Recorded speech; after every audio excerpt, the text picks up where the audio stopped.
So బాబాయ్ గట్టిలో మాణిక్యం మీ అందరికీ తెలుసు కదా. బాబాయ్ ఎంత కష్టపడి ఈ రోజు ఈ స్థాయికి వచ్చారు అంటే చాలా కష్టమైన జర్నీ. ఆయన రీల్స్ తో స్టార్ట్ చేసి ఆయన జర్నీ చిరంజీవి గారిని దింపేశారయ్యా. బాబాయ్ ఏజ్ ఇస్ జస్ట్ నెంబర్. ఈ వయసులో ఆయన తిండి తినకుండా నిద్రపోకుండా ఎన్నో రోజులు కష్టపడి ఫైనలీ ఆయన డ్రీమ్ అంటే డి దాకా వెళ్ళారు. అక్కడి నుంచి మన చిరంజీవి గారిని కూడా కలిశారు. అది చాలా మందికి చాలా పెద్ద డ్రీమ్. దాన్ని ఫుల్ఫిల్ చేసుకున్న వన్ అండ్ ఓన్లీ పర్సన్ బాబాయ్. అది కూడా ఈ వయసులో. ఒకసారి గట్టిగా ఈ పెద్ద కష్టానికి రెండు చేతులు వేగిన గట్టిగా చదువుతున్నారు. బాబాయ్ సాధించే మొత్తానికి ఒకసారి గట్టిగా వేసుకోండి బాబాయ్కి. బాబాయ్ ఒకటే క్వశ్చన్, చిరంజీవి గారిని కలిసి నీ ఫీలింగ్ ఏంటి?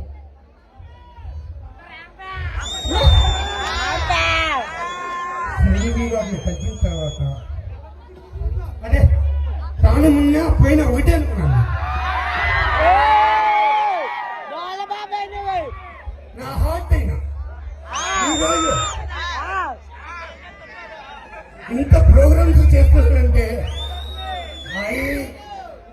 చిరంజీవి గారి స్ఫూర్తితో నేను చేస్తున్నాను. ఇంతమంది ప్రేక్షకులు అభిమానులు చిన్నోని ప్రతి ఒక్కరు ఇంత నా మీద ఇంత అభిమానం చూస్తున్నారంటే మిమ్మల్ని చూస్తుంటే ధన్యవాదాలండి. చాలా హ్యాపీగా ఉందండి. ఒక్కసారి మన బాలు రైడర్స్ కి ఏం వేసుకోవాలా? వినబడలా?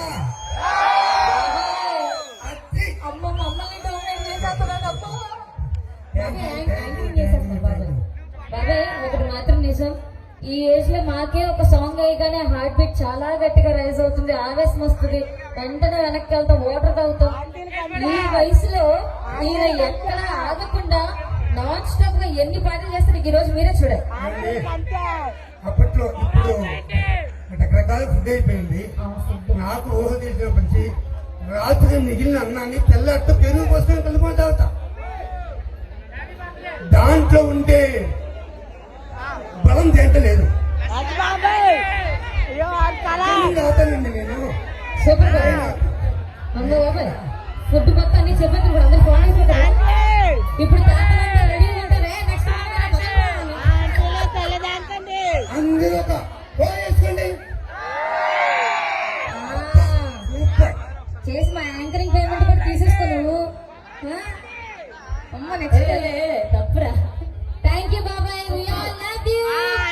నిజంగా ఆయన రేస్ అసలు అందుకోలేకపోయాం. అయిపోయింది అంత అయిపోయింది.